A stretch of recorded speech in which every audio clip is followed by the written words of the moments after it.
Iago. Legal, Iago. Fala pessoal, tudo bem? A gente está aqui em mais um podcast hoje para a gente falar de empreendedorismo, a gente falar de negócio, para nós falarmos de franquia. A gente sabe que você que está aí nos ouvindo, você é doido por empreendedorismo, e hoje eu estou com uma pessoa aqui mais do que mais especial. Eu tenho uma história com esse homem que está aqui. Eu até anotei aqui porque é muita coisa, tá? Ele é empresário, psicólogo, tem MBA em marketing, vendas, ele é membro do comitê de microfranquias da ABF e ele foi sócio do grupo da Cacau Show por 18 anos. Estava lá quando o negócio começou, quando não tinha franquia, e foi até 2.300 lojas. Ele estrutura franquias, ele é uma pessoa que domina esse assunto. Eu estou aqui com o Marcelo Martins, meu amigo, meu parceiro. Seja bem-vindo. Obrigado, Fred. O Fred é meu amigo, gente. Ele é generoso assim porque é meu amigo aí de muitos anos, né? Agora faz, sei lá, 20 anos, 15 anos, alguma coisa assim, né? Eu acho que faz pelo menos uns 15, né, Marcelo? Uns 15 para 20. O Marcelo, ele foi uma das pessoas que me colocou, inclusive, nesse... que deu a picadinha ali de franquia, né? E eu lembro que eu quando comecei a dar meus primeiros passos lá, ainda na League Site, a primeira franquia que a gente teve. Sucesso, gente. Sucesso estrondoso ali. Foi o Marcelo que ajudou e, enfim, eu sou muito grato por isso, viu, Marcelo? Eu também. Olha, mudou muito, né, as coisas. Sabe que antigamente era tudo muito mais centralizado. Por exemplo, na BF, quando a gente fala de franquia, com toda essa evolução digital, hoje está tudo muito espalhado e cresceu bastante também. Então tem franquia de tudo. Tem franquia de, sabe, galeria de arte, escola de futebol, lojas de todos os tipos, produtos, serviços. Cresceu muito, né? Cresceu muito. Marcelo, a gente sempre começa o nosso bate-papo aqui querendo entender um pouquinho da tua caminhada, da tua história, porque quem assiste o nosso podcast, o nosso público é um público muito voltado para empreendedorismo, né? Então é muito interessante a gente entender, né, um pouquinho como é que foi tua caminhada, por que franquia, como é que você entrou nesse mercado de franquia, o que aconteceu, quando foi que despertou isso para você? Eu já falei, para mim, né, uma das pessoas lá atrás que me colocou nesse mercado, há 20 anos atrás, foi você que ajudou ali com a picadinha. Como é que você entrou nesse mercado? Como é que apareceu depois a Cacau Show na tua vida? Conta um pouquinho pra gente. Eu comecei a trabalhar na Cacau Show em 98 e naquela época a gente começou a fazer uma distribuição de venda por catálogo, com revendedores, distribuidores. Não tinha franquia ainda? Não tinha essa ideia de franquia. A franquia era muito menos conhecida naquela época. Hoje em dia, a franquia é muito mais um canal de venda, né? Então a pessoa tem um distribuidor, um vendedor, às vezes CLT, e uma franquia também. Naquela época a franquia era para poucas empresas que faziam só franquia. A Cacau Show já existia e eu fui trabalhar na Cacau Show. Começamos a prospectar lá distribuidores, com equipes de revendedoras, e isso foi crescendo e acabou que nós começamos a ter distribuidores exclusivos que vendiam só o produto da Cacau Show, e começamos a fazer licenciamento. A Cacau Show, ela começou um negócio, hoje tem 4.000 e poucas lojas.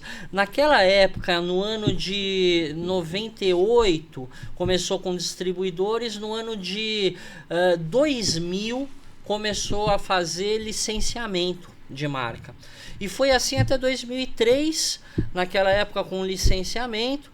E em 2003, com então 70 lojas, mudou para franquia. Ah, que legal. Então teve 70 lojas como licença ainda antes de ser franquia. Como licença. E é um assunto interessante. Às vezes as pessoas procuram a gente, né, falando, poxa, o que é licença, o que é franquia e qual que eu devo escolher? Licença e franquia, nos dois sistemas, você empresta o nome para aquele parceiro que usa o seu nome. Na franquia existe uma lei específica e a coisa vai um pouco mais além. Tem o conceito de que você vai ensinar ele a trabalhar, vai dar uma fórmula de negócio, vai dar um suporte, um apoio maior, né?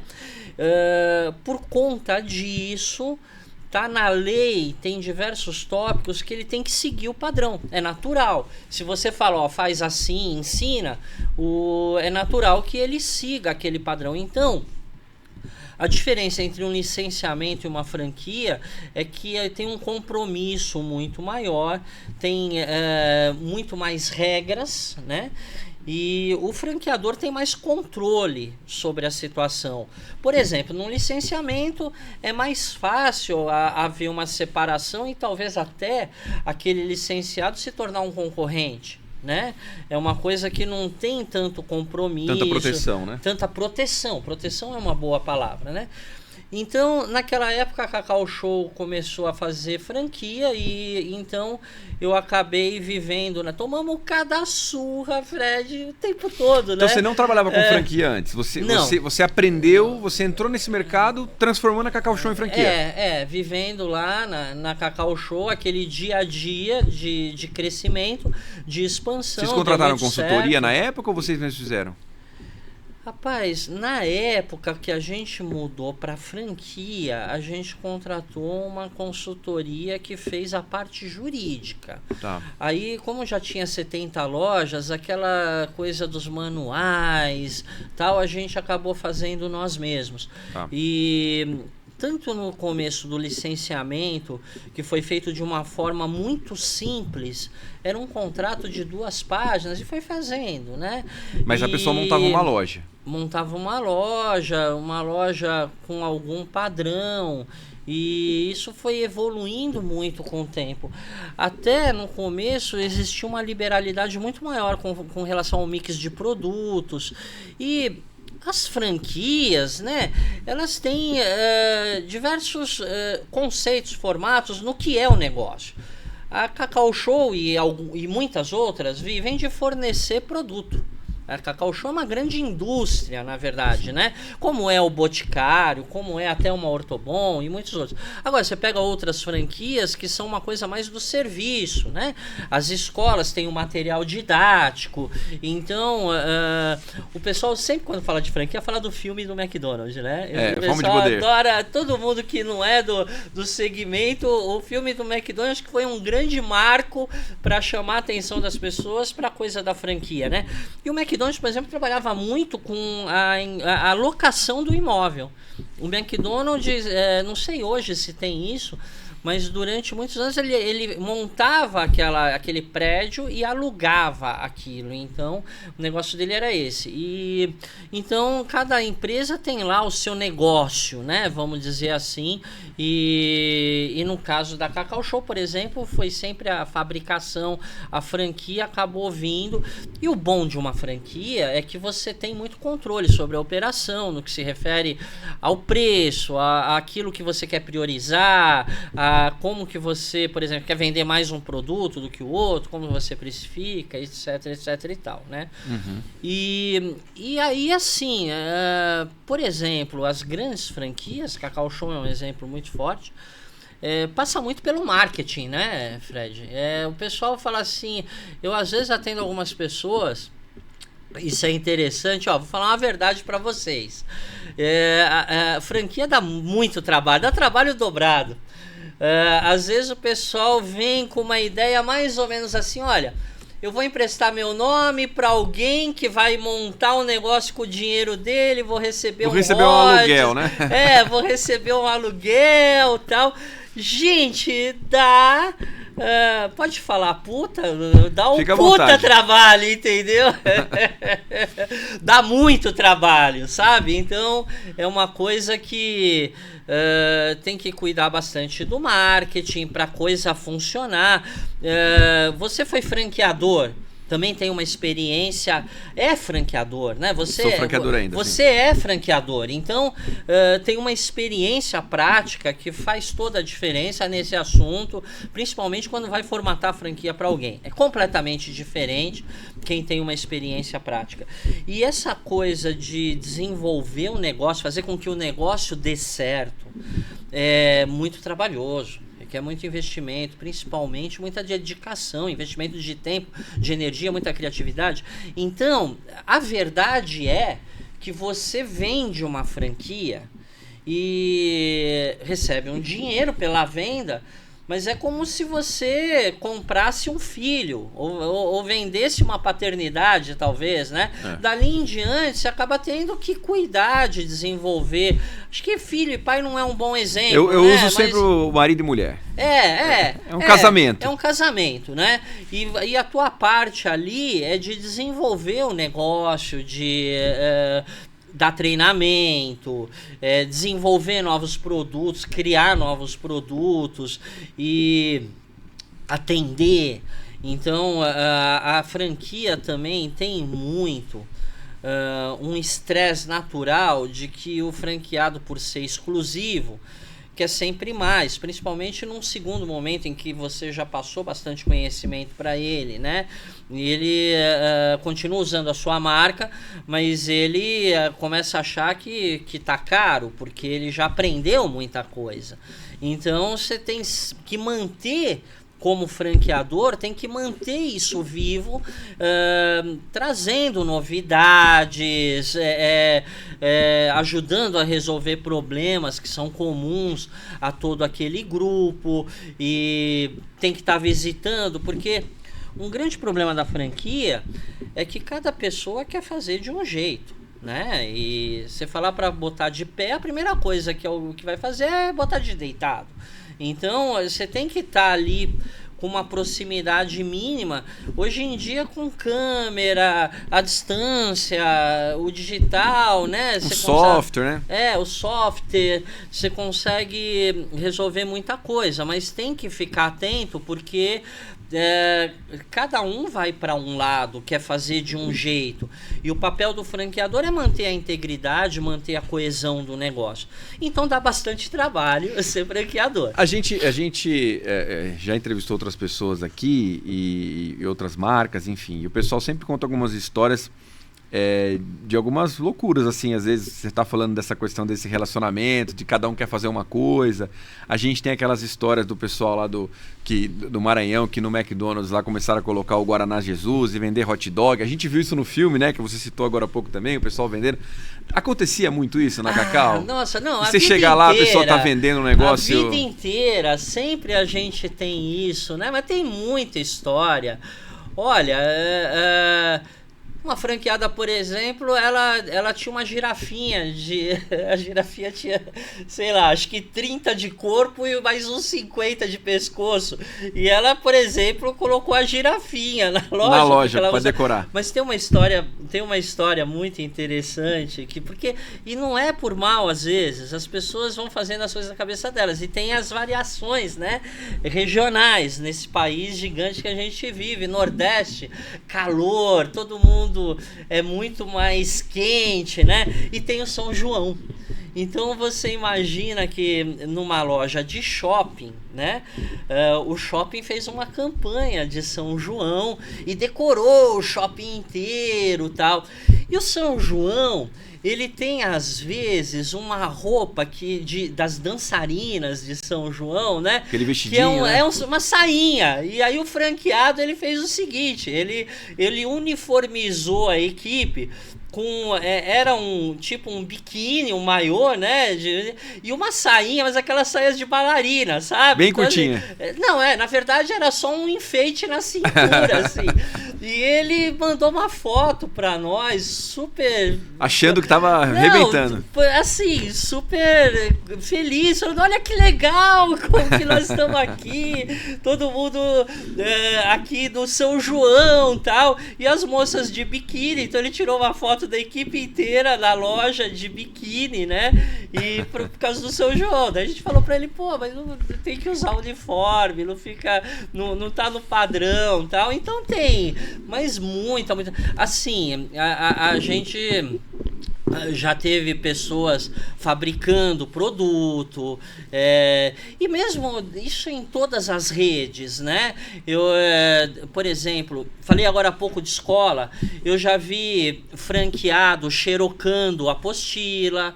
Entendeu? E então... Para não precisar comprar o material didático. Porque a essência da franquia, daquela franquia, é o material didático, né? Então o franqueado foi lá e fez um xerox preto e branco, tal. Então, umas coisas assim, muito, né? Da pessoa colocar lá o produto que ela quer. Então, tem que tomar cuidado, porque aí perde-se aquele padrão de qualidade.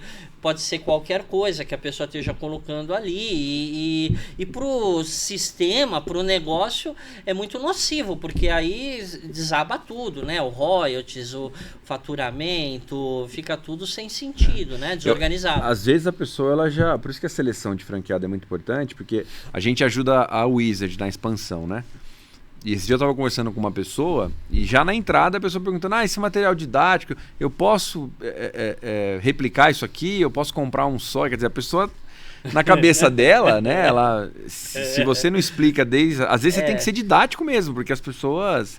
É uma loucura, né? E eu fico pensando também, isso é uma coisa que a Cacau é um sucesso, né? A gente sabe disso. E é uma loucura, eu fico imaginando a loucura que não é no Natal e na Páscoa, como que era lá para vocês, né? Porque devia ser um negócio assim...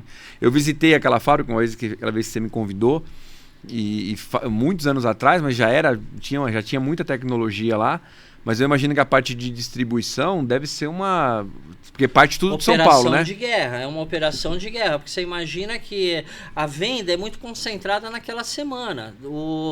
Por exemplo, o ovo de Páscoa é fabricado durante muitos meses antes, para ser tudo vendido na semana da Páscoa. Então é uma operação de guerra.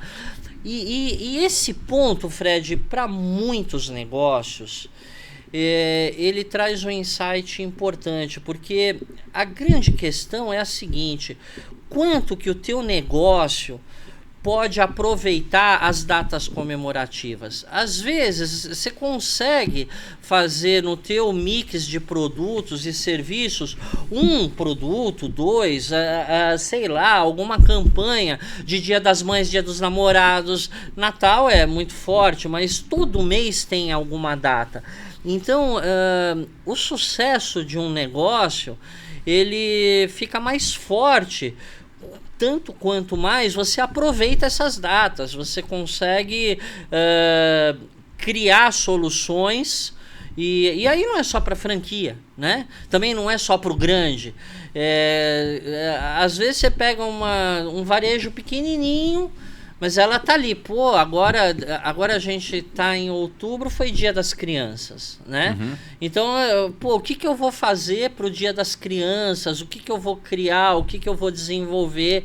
Porque isso ajuda muito no negócio, aproveitar essas datas do varejo, né? Sim. Tem alguns sites que tem todas as datas lá, porque tem algumas que são muito importantes, que a gente sabe de cabeça, e tem aquelas que são secundárias, por exemplo, Dia do Professor, Dia da Secretária, dia de um monte de coisa aí que de repente você pode no teu negócio, com o teu público, né, que te segue, com quem te acompanha, com quem te conhece, estimular um consumo, né? Uhum. E hoje você está focando mais na parte de consultoria, né? Você tem uma empresa de consultoria, como é que está isso hoje? O que o Marcelo tem feito? Olha, eu atendo bastante gente que já tem franquia no papel de conselheiro, varejistas às vezes, que a gente também transforma em franquia quem tem um negócio e acredita que pode replicar esse negócio, transformar em franquia. Então é o que a gente tem feito. Ou quem já tem franquia, e aí eu trabalho lá muito mais como conselheiro, vendo o que a gente consegue contribuir com base na experiência que existe.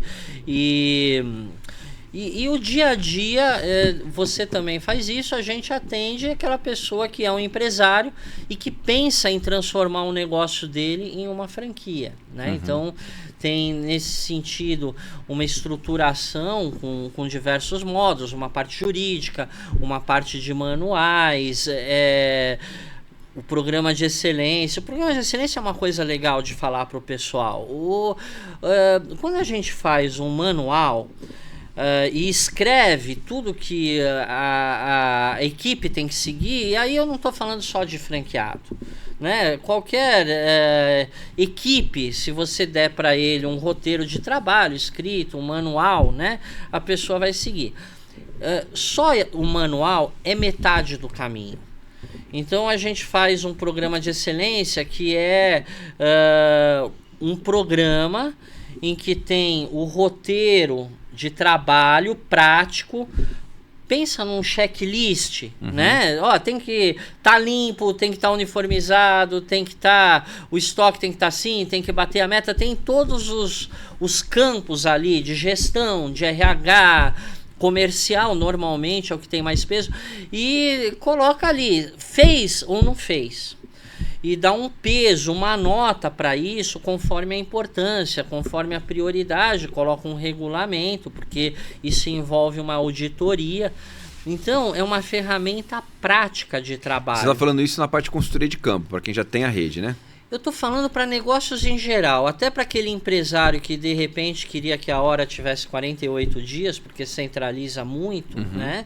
Então, isso serve muito para você ver o franqueado, para você ver a filial, mas serve também para qualquer negócio, para que as pessoas que fazem um negócio tenham um roteiro prático do que fazer. Então, você consegue ganhar tempo com isso. Que tempo é foda, né? Sim. Então, tempo é difícil. Então, a gente, assim, consegue passar a responsabilidade para a equipe, né? E daquilo que a pessoa deve fazer, e coloca uma regra nisso, coloca que nem eu falei, um peso. Você consegue classificar aquele performance numa fase, por exemplo, de nota 0 a 5 está em desenvolvimento, abaixo da expectativa, de 5 a 7, de 7 a 9, acima de 9. Então, num trabalho de estruturação de franquia, essa ferramenta é muito interessante. E para negócios em geral, fazer essa organização é muito importante para as pessoas saberem o que elas têm que fazer, como que...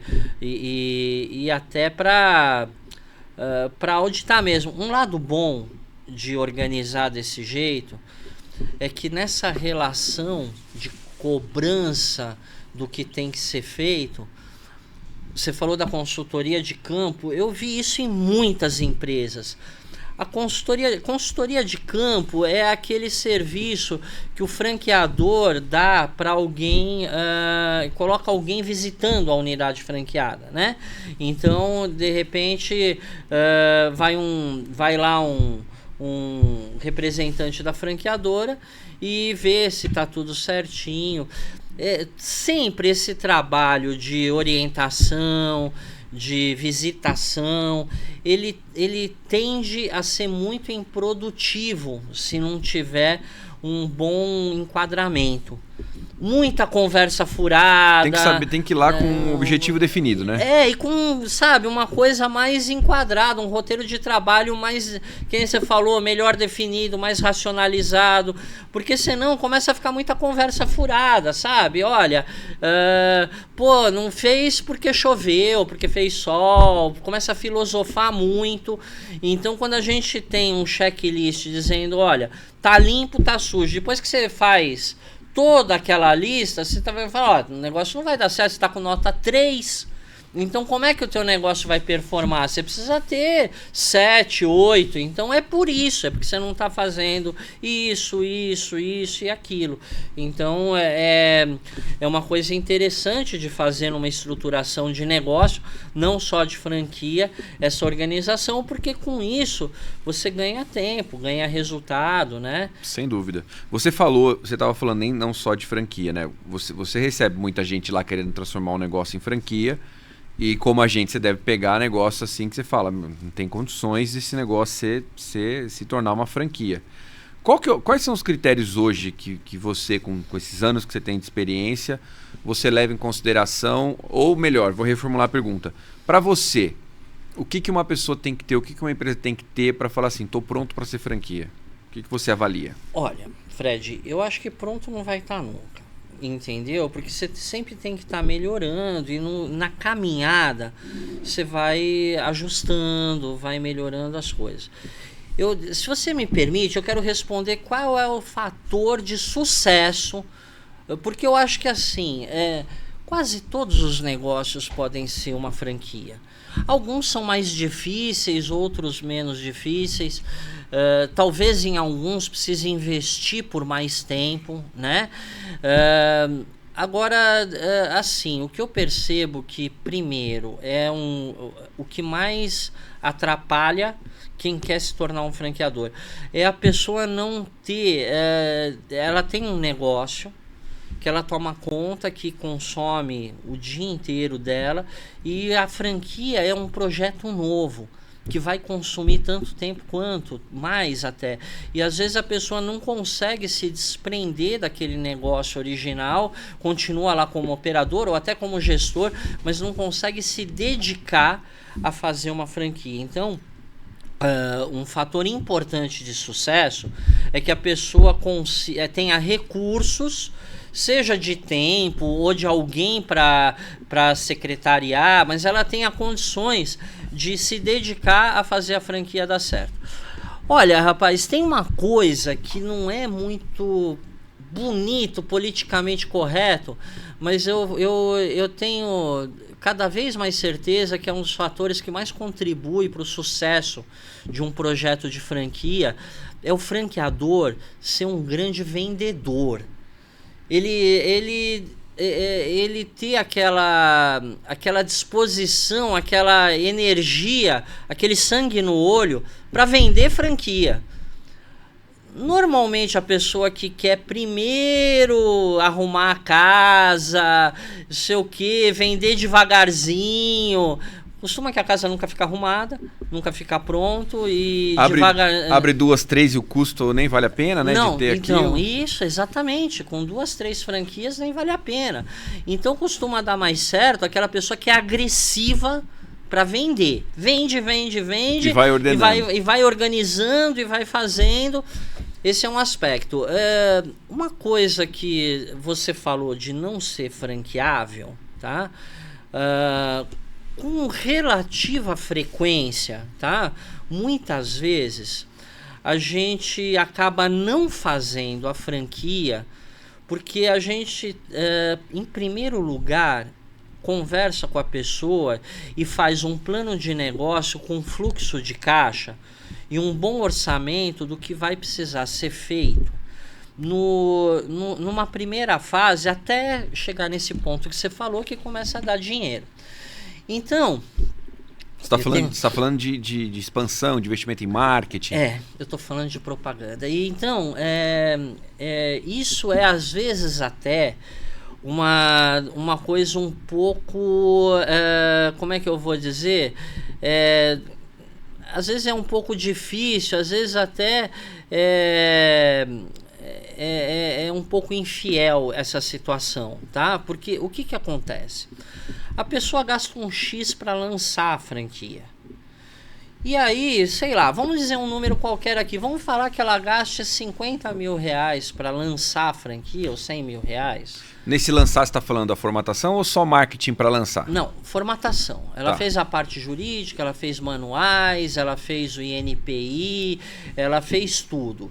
E aí a consultoria meio que entregou a chave na mão, falou, sim, olha, agora você é um franqueador, até te inscrevi já na BF, daqui para frente você pode franquear à vontade. E aí ele vai ter que gastar 3 vezes aquilo para captar leads, para vender a franquia. E ainda que as 10 primeiras ou 5, ele vai ter que vender barato. Porque, sei lá, se a franquia dele for custar 50 mil... Ninguém quer ser o primeiro, né? Ninguém quer ser o primeiro. Não dá para você vender por 50 mil a primeira. Talvez você consiga vender por 10. Então isso é uma sacanagem, entre aspas, uma situação um pouco ingrata. Eu na minha casa tenho um barranco, né? E aí eu fiz um armário no barranco, né? Então, para guardar um monte de coisa, tá? Um armário grande, de 8 por 1,5 por 2. E eu chamei o pedreiro. E pichinchei com ele, acho que eu assustei ele. Ele falou, puta, esse cara é osso, né? Então, falei, pô, não dá pra fazer mais rápido, não dá pra fazer mais barato. E acertei, comprei pedra, ferro, areia, acertei a mão de obra do pedreiro. Faltando 2 dias pra ele começar, ele me ligou. Falou, Marcelo, você já chamou a caçamba? Eu falei assim, pô, cara, é mesmo, né? A caçamba, eu vou colocar a terra onde? Eu vou tirar um montão de terra, eu tenho que mandar a terra embora, né? Só que ele já sabia da caçamba quando ele tava conversando comigo. E ele não me falou nada. Ele falou, mano, não vou falar pra esse cara da caçamba, você não é capaz dele desistir, já que ele tá pichinchando, né? Só que eu gastei com a caçamba mais do que eu gastei de material ou com ele, entendeu? E o negócio da formatação da franquia, muitas vezes tem isso. O maior custo é o marketing, né? O maior custo é o marketing, é a captação do lead, é você, às vezes, até viajar, visitar numa fase inicial em que você tem 2, 3 franquias e você tem que colocar um funcionário e tem que estar comprando. E se você for terceirizar a venda também, é possível. Você tem que ainda pagar um vendedor, né? Pagar uma comissão por aquilo. Então, às vezes, o negócio não é que não é franqueável.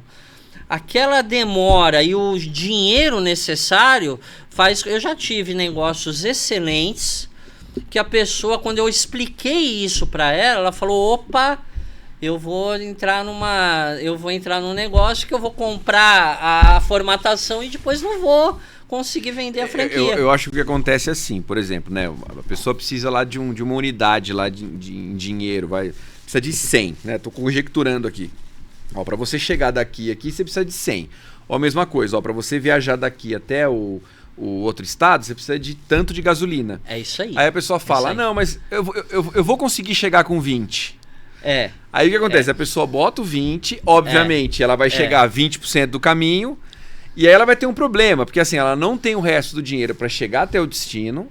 Ela já andou 20, agora se ela quiser voltar, ela vai ter que gastar mais dinheiro para voltar e ela fica no meio do caminho, que é pior do que ficar no começo, né? É isso aí. E aí, às vezes, até a pessoa perde aquele investimento que ela fez. Às vezes a pessoa... Eu já vi casos de pessoas que assim, que desse jeito que você falou, a pessoa quebra. Porque a pessoa começa a gastar um dinheiro que não tem.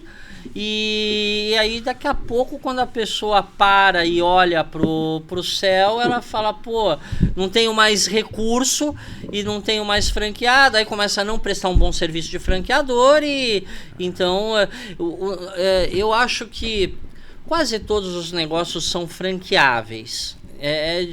Eu costumo dizer que não é franqueável qualquer negócio que dependa, por exemplo, de uma concessão do governo. Fica mais difícil, né? Falar, olha, eu vou fazer uma franquia de mineração. Eu não sei se o governo vai dar aquela mineração para ele, entendeu? Mas quase... Artesanato, né? O cara... Só ele sabe fazer aquele... por exemplo, entendeu? É mais difícil um negócio em que não faça sentido. Porque às vezes a gente vê assim, falar, eu tenho um negócio, por exemplo, de... sei lá, lavar sofá, tá? Faz sentido ter franquia? Faz sentido ter uma marca que é uma referência de lavagem de sofá, um site... A barreira de entrada é muito baixa. Mas a barreira de entrada é muito baixa, então tem que comer muito arroz e feijão para ser uma franquia realmente, porque você ensina o cara a lavar sofá. Não estou de maneira nenhuma diminuindo esse conhecimento.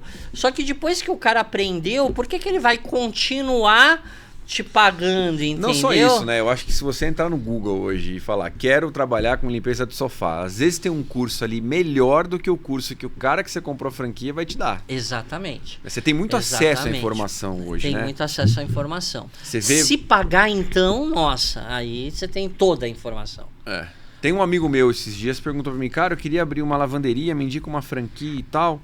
E eu conheço ele é um cara empreendedor. Eu falei, cara, não sei se você vai dar certo em franquia, você vai querer fazer do seu jeito e tal. Aí eu passei um site pra ele e falei, cara, tá tudo aqui. Não precisa, né? Tem coisa que você não precisa, não adianta. Por outro lado, sei lá, tem gente que vai preferir ter um franqueador cuidando do marketing, cuidando das máquinas. É que nem você falou, vai muito de perfil também.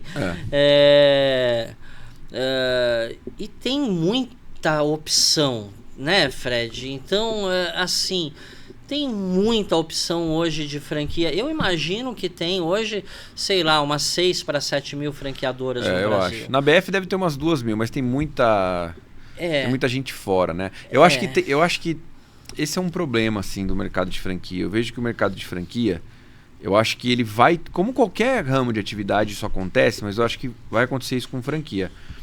Eu acho que tem muito aventureiro. Tem muita gente que acha assim, eu fiz uma coffee, eu sou um franqueador. E eu acho que isso vai fazer com que o mercado ele se reinvente de alguma forma, assim. Eu acho que alguma coisa vai acontecer nesse sentido, porque... Pra separar o joio do trigo. O joio do trigo. Eu acho. Que alguma coisa vai acontecer, porque... a barreira de entrada ficou muito... Na nossa época lá atrás... Na nossa época não era assim. Você fazer uma franquia era uma coisa era um negócio... Cara, né? Hoje em dia não. A pessoa, qualquer um cara quer vender, fala, vou fazer franquia. A franquia, eu acho que mudou. Não é mais aquela coisa para poucos. Eu acho que hoje é uma coisa que ainda é mais regulamentada, tem uma lei, é um pouquinho mais estruturada, só que realmente hoje muita gente se torna franqueador porque você vai lá, faz a parte jurídica, faz a parte de manuais e ficou mais popular, mais difundido ser franquia. Agora, eu penso como você, com certeza... não são todos que vão sobreviver, vai ter... Agora, quem passa ali de, sei lá, 100, 200... o que eu vejo é que hoje tem franquia de tudo, né? Então, a pessoa que está procurando um negócio, ela tem tantas opções, né? Se ela procurar... Antes, ficava tudo naquela listagem da ABF. Hoje, se eu colocar lá, sei lá, eu quero uma franquia que mexa com microfone, material, audiovisual, sei lá, eu vou encontrar 2, 3.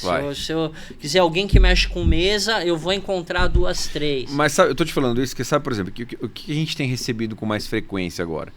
Eu tô recebendo muita gente assim, por exemplo, eu era franqueador, ou eu sou franqueador de uma marca.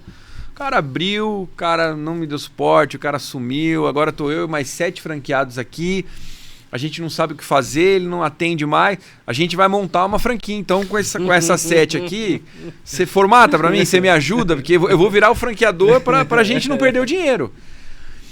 E isso está se tornando muito comum, assim, a gente está vendo muito cara abandonado, master abandonado, grupo de... Olha, sabe o que eu acho que é o lado bom disso daí? Que a nossa economia está cada vez maior, né? Sim. A verdade por exemplo, a gente pega Centro-Oeste ali, com todo o agronegócio, 1 trilhão, números gigantescos e a economia está crescendo muito. Eu sou muito otimista com isso, porque eu acho que está ficando muito grande, né? E vai ficar cada vez maior pelo tamanho que é o país e por outras razões, independente até de ter um governo que atrapalha ou que ajuda. Eu acho que naturalmente isso aí, a economia que o brasileiro já está vacinado, né? Vai ter sempre. Agora você falou uma coisa interessante. Olha, eu tenho uma opinião que é muito difícil sociedade dá certo. Você falou assim, pô, às vezes chega a 6, 7 com uma cooperativa. Olha, gente, eu vou falar uma coisa para vocês. Eu já vi sociedades e eu tenho sociedade com um grande amigo, que é muito meu amigo, mas na maioria das vezes sociedade dá merda, entendeu? É mais um problema, né? Olha, eu fui aprendendo com o tempo e tem muitos casos interessantíssimos. Teve um que eu acompanhei mais de 20 anos atrás, que eram 2 amigos de faculdade. Na época eles eram quarentões já, então eram amigos há 20 anos. E irmãos assim. Mas depois de um ano de negócio, eles pararam de se falar. E aí eles tinham uma funcionária, então eles conversavam assim, eles pegavam, botavam a funcionária e um de frente pro outro falava, ó, fala pra ele que não sei o que, não sei o que, não sei o que lá. E aí eles fizeram um turno, uma escala de turno, que um só ia na loja quando o outro não tivesse. Então eles brigaram dessa forma. E ainda tinha a namorada de um deles que ainda contribuía bastante para bagunçar com tudo ali. Mas, assim, a sociedade é algo difícil. Se você puder fazer um negócio sem ter sociedade, eu acho que é melhor, com certeza. É melhor, porque às vezes precisa da sociedade, porque um entra com dinheiro, o outro entra com trabalho, ou precisa compor aquele dinheiro, aquele trabalho, e às vezes tem que ser assim, mas normalmente tem assim uma coisa de, olha, eu acho que eu trabalho mais do que o outro em quantidade, ou em qualidade, eu acho que eu faço melhor, e sociedade é algo que precisa tomar muito cuidado, né? Uma coisa que você falou, eu queria voltar um pouquinho nesse assunto, porque eu acho que é um assunto muito interessante em relação àquela questão que a gente estava falando, né? O formatou, agora tem que dar o start inicial e o maior investimento é marketing. Quanto você acha, Marcelo, na tua opinião, são algumas perguntas, uma pergunta dentro da outra. Quanto você acha que hoje um cara que está com o negócio formatado vai lançar um negócio, quanto você acha que ele precisa investir em média hoje para tirar esse negócio do papel? E você tem noção hoje, porque eu sei que você também trabalha, vende franquia e tudo mais, quanto é que está o CAC hoje disso? Quanto que eu invisto de marketing para fechar uma franquia hoje? Você tem esse dado? Eu tenho algumas referências, tá? Mas isso varia demais. Você imagina que tem um negócio que custa 500 mil ou uma nano franquia vai vender com menos do que um McDonald's, né? Não, e assim, o tipo de negócio também tem uma... por exemplo, eu já trabalhei com uma franquia digital de sex shop. Assim, o pessoal adora. Então, tinha uma taxa de conversão muito melhor. Então, com 30, 40 candidatos, vendia uma franquia. Uma micro franquia de 15 mil vendia com 30 candidatos. Uhum. A nossa média hoje lá é 100 para 1. Então, 100 para 1 é um número que muita gente fala. Hoje em dia, o pessoal fala até de 150 para 1. Então, depende muito do quanto que o negócio é concorrido, de quanto que custa, quanto que ele dá de retorno. Olha, eu acho muito difícil conseguir um lead, né? O CAC que você falou, eu acho muito difícil conseguir algo bom por uma média aí inferior a 60, 70 reais, tá? Isso para trazer o lead, né? Para trazer aquele formulário da pessoa. E aí, se a gente falar de 100 para 1, 6 mil reais é o custo de aquisição de um franqueado, ou seja, 6 mil reais investido em marketing vai me trazer 100 leads a 60 reais, eu vou fechar uma franquia. Vamos dizer mais ou menos esse número, só que o número fica um pouco pior, porque você tem que ter alguém atendendo, você tem que ter, entendeu? Tem que ter aquela produção de conteúdo, tem que ter o gestor de tráfego. Então, se você for pedir para mim um número, sei lá, talvez 8 mil por franquia, talvez 10 mil por franquia, mas depende muito da franquia. Então tem franquias que vai conseguir trabalhar mais com Facebook, mais com Facebook não, né? Mas mais com Instagram, com Meta. Tem outras que já é mais Google Ads, porque é uma coisa, depende do negócio, né? Por exemplo, uma franquia que custa 1 milhão já não é aquela coisa do Instagram, né? Sim. Já é uma coisa de feiras e tal. Da feira não tem sido pessoal muito, não tem sido, não tem, porque tá cada vez mais espalhado, né? Mas eu diria que, sei lá, eu pensaria, se for para pegar uma referência, um número de 10 mil, o que você acha? Hoje você falou de 8 a 10, né? Hoje o nosso lá é 7.200. A gente atende hoje 168 franqueadoras na parte de expansão. Então a gente tem um dado bem apurado, porque é muita gente. Hoje é R$ 7.200 o CAC, né? O custo de aquisição de franqueado. Que deve estar um pouco melhor, porque você tem bastante. É o que você falou. Tem gente. Escala, a gente tem tal. Franquia lá que com R$ 800 o cara consegue trazer uma franquia. Tem gente que investe 20. Tem gente que o CAC é 25, 24 mil reais para trazer um franqueado. A gente tem uma franquia de pintura predial, que é um negócio muito específico, de alto faturamento. A franqueadora fatura 12 milhões. Então, assim, é um negócio bem legal. Só que o CAC é enorme. 20 mil, 24 mil, enfim. Então, mas a média é essa. R$ 7.200 hoje é a média para trazer. Perto aí do que você falou. E hoje você falou de tráfego e tudo mais. As estratégias que vocês usam hoje é mais o que? É Google, é Instagram? Você falou de feira que vocês não estão usando? Olha, eu tenho a crença de que a melhor fonte de divulgação é sempre aquela unidade franqueada que já existe, né? Então passa um pouco por aí. Você tem você trabalhar no ponto de venda é importante quando é loja, e esse é um aspecto.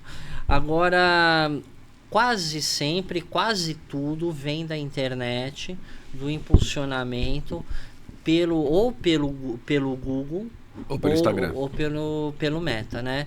E aí depois tem um apoio com o LinkedIn, dependendo do negócio.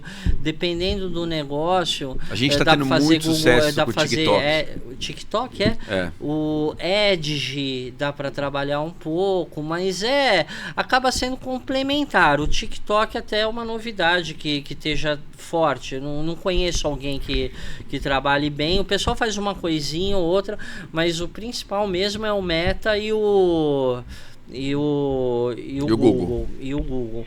Agora, feiras ajudam a complementar, depende do tipo de franquia, né? Tem essas feiras itinerantes que tem um custo muito mais baixo, né? E que são feitas num salão com uma mesa, ao invés de você montar um stand inteiro. Então isso acaba sendo interessante para alguns tipos de negócio, porque não é um investimento tão alto, e também dá para você fazer com mais frequência pelo interiorzão do Brasil. Chega a lugares que as grandes feiras não chegam, né? Isso aí. A Feira da BF é uma vez por ano, aqui em São Paulo. Então essa solução das feiras itinerantes, ela tem funcionado melhor, né? Marcelão, muito bom o papo, a gente já está com o nosso horário ali, mas eu queria finalizar, aproveitando você aqui.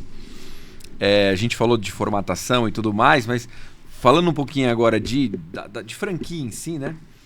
Hoje você, com 20 e poucos anos de experiência em franquia, já tendo sido, né, um dos caras lá, fundadores lá da Cacau lá atrás, sócio da Cacau. Então, quer dizer, tem muita experiência.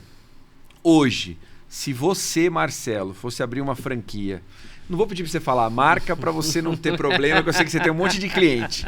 Mas assim, que ramo de atividade você acha que hoje... Porque isso é uma pergunta que fazem muito pra gente nas redes sociais. Fred, indica uma franquia boa e fala pra mim qual franquia é boa que a gente vai ganhar dinheiro. Qual franquia que hoje você indicaria para um amigo? Você fala assim, essa aqui... 3 para você, olha. Só que assim, que nem eu falei, tem muita variedade, né? Então, uma franquia que eu percebo que dá muito certo é Casa de Repouso. Porque às vezes o sucesso também está muito ligado ao hábito de consumo que vai mudando. Então, a gente tem, por exemplo, na última década, o que acontecia? Alguém fazia aniversário, a gente ia lá, nossa mãe, nossa avó, não sei o que, fazia um bolinho, né? E então teve algumas redes que se propuseram a fazer o bolo que antes era feito em casa, bolinho de aniversário, ou mesmo bolo seco para tomar com café à tarde. Teve um grande boom de algumas redes porque mudou o hábito de consumo, ninguém mais tem tempo de fazer isso em casa. A coisa da Casa de Repouso, cada vez mais as pessoas precisam, porque todo mundo trabalha em casa, ninguém mais consegue cuidar daquele velhinho, bem velhinho, e na Casa de Repouso tem um conforto, sabe, um apoio clínico, de enfermagem. Eu tenho observado que está assim indo muito, muito bem. Olha, tem uma coisa que é o seguinte, se um amigo meu perguntasse sobre montar um negócio, uma das coisas que eu ia falar para ele é que independente do negócio era para ele ir para cidades menores, porque por uma série de razões está havendo uma descentralização, tem mais qualidade de vida, o custo é mais barato, e a economia fora dos grandes centros está cada vez mais forte. Então, isso é um aspecto concorrência também. Menor também. Concorrência menor. Então, tem uma série de negócios que, se você pegar aquela cidade de 100 mil habitantes próxima de um grande centro, você vai ter tudo, vai morar numa mansão, vai ter menos concorrência e por aí vai. Casa de Repouso é uma, tá? E passa muito por esse raciocínio.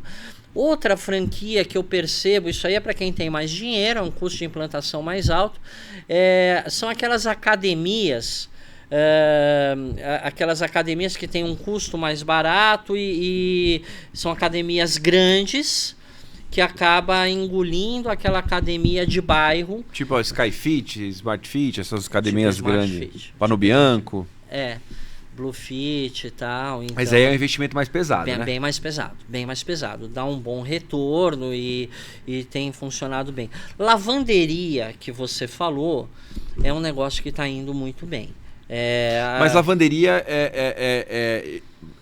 falo até às vezes por clientes e tal, a gente faz a expansão, atende a expansão também da Laundromatic. Lavanderia é um negócio legal, é um negócio que você não precisa estar ali, que você, né, consegue trabalhar, não precisa estar dedicado, mas também é um negócio de faturamento menor, né? Demora quase uma renda extra, né? É uma vaquinha de leite. Sim. É uma vaquinha de leite. É um negócio que não dá tanto trabalho, mas não dá tanto dinheiro também. É relativamente barato e simples de montar. É um negócio legal. Por que eu penso, independente de uma marca ou de outra marca, pelo hábito de consumo mesmo. Hoje as pessoas estão buscando mais nos Estados Unidos, já tem demais, né? Você sabe? Então lá faz parte, é que nem padaria, e no Brasil não é assim. Então eu imagino, e pelo que eu tenho observado na expansão de algumas redes, é um hábito de consumo. E aí tem a coisa de tem uma outra franquia que eu recomendo, que tem uma franquia que é assim, um pequeno container de vender bebida, a coisa da adega, de vender a bebida gelada. Então tem alguns negócios que estão fazendo e gozado que aumentou muito a coisa da adega nos grandes centros. Não sei se você reparou. A adegazinha. Sim. Parece uma cela de cadeia, né? Que o cara mete uma grade assim, né? Na garagem dele, e ele fica ali de madrugada vendendo bebida, às vezes bebida já gelada. Tem algumas franquias disso que me parece que são interessantes, mas não é nada grande também, né? Que nem a lavanderia não é uma coisa grande. Agora, por exemplo, tem uma franquia que eu gosto demais, talvez a franquia que eu mais goste, tá? Que é do Kumon, por exemplo. O Júlio, meu amigo lá, tem uma missão muito forte, né? Faz muito bem para as pessoas, um investimento relativamente barato e um retorno financeiro relativamente bom. Quando a gente pega, por exemplo, essas franquias de corretagem de seguro, às vezes tem algumas possibilidades que daí aí tem que procurar, tem centenas de opções com investimento baixo, que a pessoa tem uma solução melhor do que se ela for trabalhar de empregada. Com o dinheiro de vender um carro, talvez, um fundo de garantia, ela consegue, não vai conseguir montar uma academia de 1 milhão, mas ela consegue fazer ali, comprar aquele know-how, aquela marca, um negócio estruturado que às vezes dá certo. Então, são coisas para analisar, para ver, vai do gosto de cada um também. Então, eu tenho essas dicas aí, vai do gosto de cada um, né? Dicas de ouro, hein, Marcelo? Marcelo, eu queria te agradecer. Obrigado por compartilhar a tua experiência com a gente. Eu tenho certeza que quem puder ouvir, quem tiver com a gente, com certeza esse podcast a gente vai ter os cortes depois também. Então, eu sei que muita gente vai ser beneficiada desse conteúdo. Porque você é um cara aí que esbanja aí conhecimento nessa área e, enfim, no empreendedorismo em geral. Então, obrigado pela confiança. Obrigado mais uma vez. Pessoal, obrigado. A gente vai encerrar aqui a nossa live. Depois acompanhe a gente nas redes sociais, no TikTok, no Instagram. A gente vai ter depois publicado na íntegra esse podcast. Se você entrou depois pelo YouTube, procura lá Fred Vanitelli, você vai encontrar as nossas redes sociais. Não esquece de curtir, ativar o sininho e estar para estar com a gente aí nos próximos episódios. E semana que vem a gente vai estar aqui também com um podcast muito especial. O pessoal da Prudential vai estar aqui com a gente e vai ser muito legal. Esse mês ainda a gente vai ter Subway, enfim. Então, valeu demais, a gente se vê por aí.